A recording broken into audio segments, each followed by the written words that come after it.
Welcome to Kenton Teaches. Enjoy the video. In this video, I will explain how to play a new Valorant agent. Start by familiarizing yourself with the agent's kit. Head into the practice range to get a feel for each ability, understanding its range, damage, and cooldowns. Try out various combinations to see how they synergize. This initial exploration is crucial for building a strong foundation and confidence before you jump into competitive play.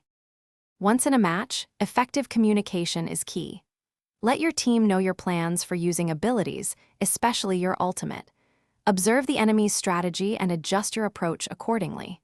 For instance, if they push aggressively, use your defensive abilities. Remember, a well-timed ultimate can turn the tide of a round, so deploy it wisely for maximum effect.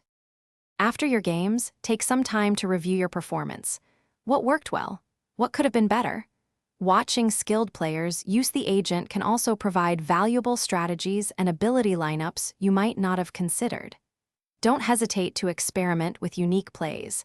Sometimes, an unexpected move is your best weapon to gain an advantage. To truly excel, focus on mastering a few agents rather than trying to play them all at once. Consistent practice of your aim and movement will always enhance your gameplay, regardless of the agent. Keep an eye on game updates and meta changes. Understanding these will help you adapt your strategies and stay ahead of the competition. Thanks for watching. Please subscribe if this video was helpful.